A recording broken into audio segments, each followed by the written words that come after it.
देखो यार, अगर तुम लोग एईडब्ल्यू के हार्डकोर फैन हो तो ये वीडियो तुम्हारे लिए होने वाली है, क्योंकि एईडब्ल्यू में जॉन मॉक्सली का अगला चैलेंजर कौन होगा इसको लेकर काफी बड़ी अपडेट आ चुकी है। बॉबी लेस्ली के एमएमए पर रिटर्न करने को लेकर बॉबी लेस्ली का काफी बड़ा स्टेटमेंट आ रहा है।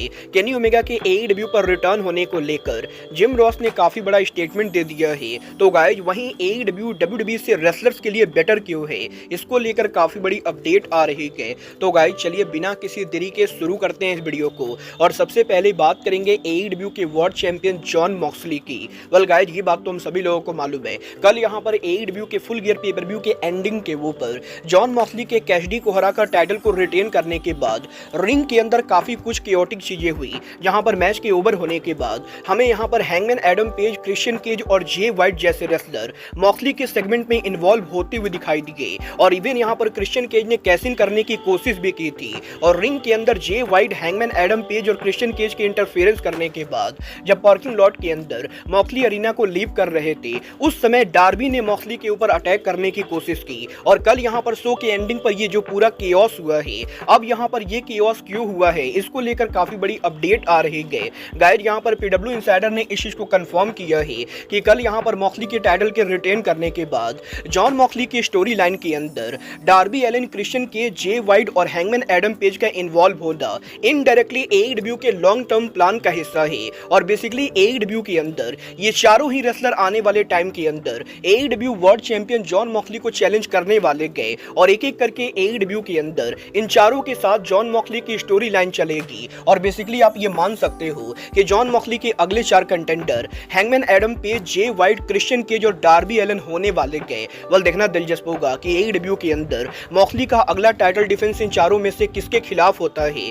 बट गाइज, चलिए फिलहाल आगे बढ़ते और बात करते हैं एईडब्ल्यू के न्यूएस्ट साइनिंग बॉबी लेस्ली की।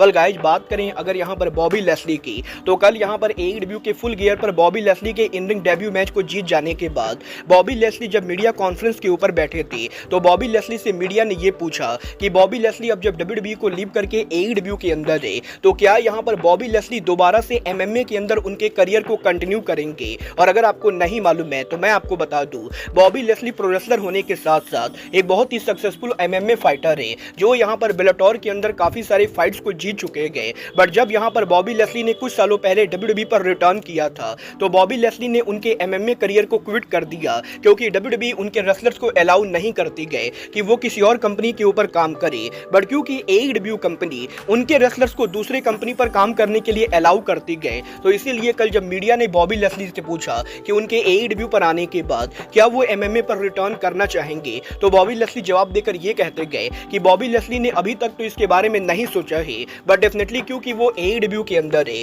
तो उन्हें यहाँ पर एमएमए में काम करने में कोई भी प्रॉब्लम नहीं होगी। और अगर यहाँ पर राइट टाइम आएगा तो बॉबी लेस्ली एमएमए के अंदर दोबारा रिटर्न भी कर सकते गए। वेल, देखना दिलचस्प होगा कि इतने ज्यादा एज में बॉबी लेस्ली एमएमए में अगर रिटर्न करते गए तो वो यहाँ पर एमएमए के अंदर उनके फाइट्स को जीत पाते हैं या नहीं। बट गाइस, चलिए फिलहाल आगे बढ़ते और बात करते हैं एईडब्ल्यू के one of the founding father Kenny Omega की। वेल गाइस, ये बात तो हम सभी लोगों को मालूम है, केनी ओमेगा करेंटली यहाँ पर एनजेपीडब्ल्यू के लिए काम कर रहे गए। और वैसे तो ओमेगा एईडब्ल्यू के कॉन्ट्रैक्ट के अंदर है, फिर भी यहाँ पर ओमेगा का इन रिंग रिटर्न वो एनजेपीडब्ल्यू के रसल डायनेस्टी के ऊपर करेंगे। जैसा कि मैं आपको ऑलरेडी बता चुका हूँ कि कुछ दिनों पहले केनी ओमेगा ने टोक्यो स्पोर्ट के साथ जापान में उनके इंटरव्यू में ये बोला था कि केनी ओमेगा ने एईडब्ल्यू की जगह एनजेपीडब्ल्यू पर रिटर्न इसलिए किया है क्योंकि एनजेपीडब्ल्यू को एईडब्ल्यू के मुकाबले केनी ओमेगा की ज्यादा जरूरत है। और केनी ओमेगा ये बिलीव करते गए कि एईडब्ल्यू कंपनी के पास ऑलरेडी यहाँ पर काफी सारे ग्रेट रेसलर पड़े हुए हैं, और जो एईडब्ल्यू के टेलीविजन पर करंटली काम कर रहे गए वो यहाँ पर टीवी पर स्पॉट डिजर्व करते गए।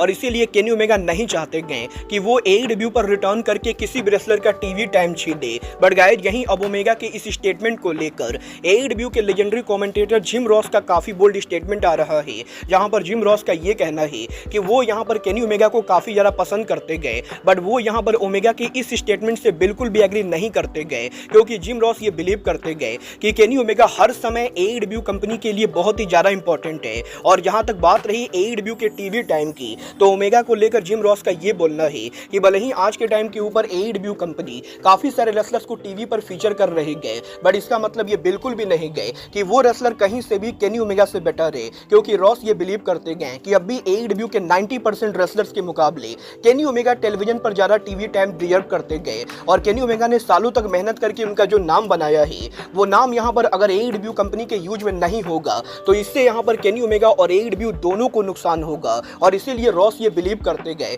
कि केनी ओमेगा का ये बोलना कि AEW को उनकी जरूरत नहीं गए, ये स्टेटमेंट बिल्कुल ही गलत है, क्योंकि AEW कंपनी को इस टाइम पर केनी ओमेगा की सबसे ज्यादा जरूरत है। वाल आप यहाँ पर ओमेगा और रॉस में किसकी बातों से एग्री करते हो, आप लोग मुझे कमेंट करके बताइए। बट गाइस चलिए फिलहाल आगे बढ़ते हैं और बात करते हैं AEW के साल के one of the biggest tournament AEW continental classic की। गाइड यहाँ पर ये बात तो मैं आपको ऑलरेडी बता चुका हूँ। अब से यहाँ पर मात्र 2 हफ्तों के अंदर AEW इस साल का कॉन्टिनेंटल क्लासिक टूर्नामेंट शुरू करने वाली गए और यहीं AEW के कॉन्टिनेंटल क्लासिक टूर्नामेंट को लेकर अब AEW कंपनी ने ऑफिशियल ब्रैकेट और रेसलर इन्वॉल्व कर दिए हैं। गाइड यहाँ पर इस साल भी AEW के कॉन्टिनेंटल क्लासिक टूर्नामेंट के अंदर हमें यहाँ पर टोटल 12 रेसलर देखने को मिलेंगे, जहाँ पर इस साल भी लास्ट ईयर की तरह हमें यहाँ पर कॉन्टिनेंटल क्लासिक के अंदर 2 अलग अलग ग्रुप देखने को मिलेंगे। यहाँ पर इस साल कॉन्टिनेंटल क्लासिक के अंदर हमें यहाँ पर ब्लू लीग के अंदर 6 रेसलर देखने को मिलेंगे, तो वहीं गोल्ड लीग के अंदर 6 रेसलर देखने को मिलने वाले गए।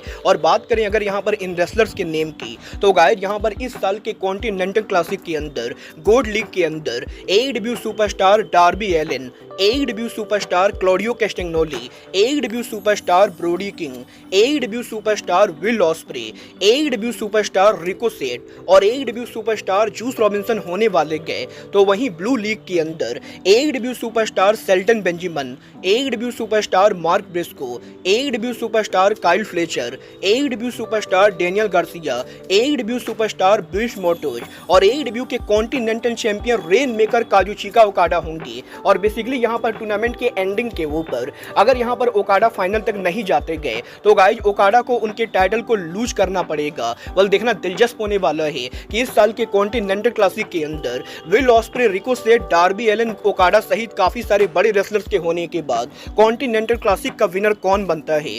बोला आपको क्या लगता है इस साल के कॉन्टिनेंटल क्लासिक का विनर कौन बनेगा, आप लोग मुझे कमेंट करके बताइए। बट गाइज चलिए फिलहाल आगे बढ़ते और बात करते हैं AEW और WWE में रेसलर्स की सैलरी की। गाइज यहाँ पर ये बात तो मैं आपको ऑलरेडी बता चुका हूँ कि AEW और WWE के अंदर रेसलर्स की सैलरी के अंदर काफी सारा डिफरेंस होता है। और वैसे तो आज के टाइम के ऊपर AEW के अंदर Kazuchika Okada, Chris Jericho, Young Bucks, Kenny Omega सहित ऐसे बहुत सारे रेसलर्स हैं जिनकी सैलरी WWE के सम ऑफ द टॉप रेसलर्स के मुकाबले काफी ज्यादा है। But guys on an average AEW के रेसलर्स की सैलरी अब भी यहाँ पर WWE के सैलरी के मुकाबले कम है। बट गाइज AEW में ऑन एन एवरेज WWE के मुकाबले लो सैलरी होने के बाद भी आज के टाइम के ऊपर रेसलर्स यहाँ पर फाइनेंशियली AEW के मुकाबले WWE को चूज करना प्रीफर नहीं करते गए। और इसका सबसे बड़ा रीजन AEW कंपनी का ट्रैवल एक्सपेंस है। गाइड यहाँ पर ये बात तो हम सभी लोगों को मालूम है कि WWE के अंदर जो भी रेसलर काम करते गए उन्हें हफ्ते में करीबन 3 से 4 बार काम करना पड़ता है। और WWE के वीकली टीवी शो के साथ साथ WWE हफ्ते के अंदर 2 से 3 जो लाइव इवेंट करते गए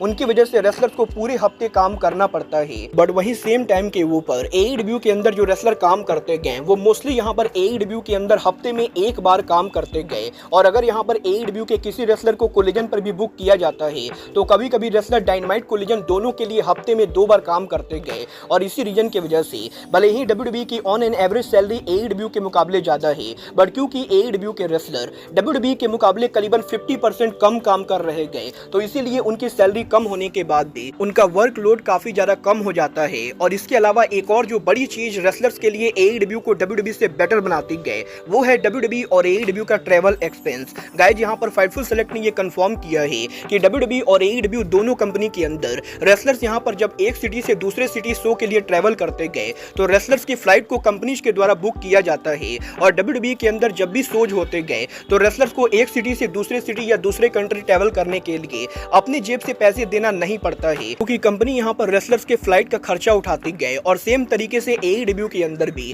AEW रेसलर्स की फ्लाइट ट्रैवल का पूरा खर्चा उठाती गए। बट वहीं सेम टाइम के ऊपर रेसलर्स यहाँ पर जब अरीना में आने के लिए होटल को बुक करते गए और वो यहाँ पर टैक्सी लेकर ट्रैवल करते गए, इन चीजों का एक्सपेंस यहाँ पर WWE कंपनी नहीं उठाती गए। और WWE के हर शो के लिए रेसलर्स को जो होटल लेना पड़ता है उनके सारे पैसे रेसलर्स अपनी जेब से देते गए। और इसके साथ साथ यहाँ पर एयरपोर्ट से ट्रैवल करने के लिए भी WWE के रेसलर्स को अपने जेब से पैसे देने पड़ते गए। बट वहीं सेम टाइम के ऊपर AEW ना कि उनके रेसलर्स की फ्लाइट का खर्चा उठा खाते गए, बल्कि टोनी खान रेसलर्स के होटल को भी अपने जेब से बुक करते गए और रेसलर्स के ट्रैवल का एक्सपेंस भी एईडब्ल्यू कंपनी अपने जेब से देती गए। और इसीलिए एईडब्ल्यू के अंदर आज के टाइम पर डब्ल्यूडब्ल्यूई के मुकाबले ऑन एन एवरेज सैलरी कम होने के बाद भी एईडब्ल्यू के रेसलर डब्ल्यूडब्ल्यूई के मुकाबले बेटर काम कर रहे गए, क्योंकि उन्हें यहाँ पर अपनी जेब से 1 रुपया भी अलग से लगाना नहीं पड़ता है और उन्हें बैठे बैठे यहाँ पर कंपनी हर चीज करके दे रही गए जो उन्हें डब्ल्यूडब्ल्यूई के अंदर नहीं मिलती गए। बोला, आपको क्या लगता है टोनी खान का रेसलर्स को इतनी चीजें देना एईडब्ल्यू के लॉन्ग टर्म फ्यूचर के लिए सही है या नहीं? आप लोग मुझे कमेंट करके बताएंगे। बट गाइज, अब आज के इस वीडियो में बस इतना ही। मैं मिलता हूं आपसे अपने अगले वीडियो में। बट गाइज, तब तक के लिए goodbye, good night and bang.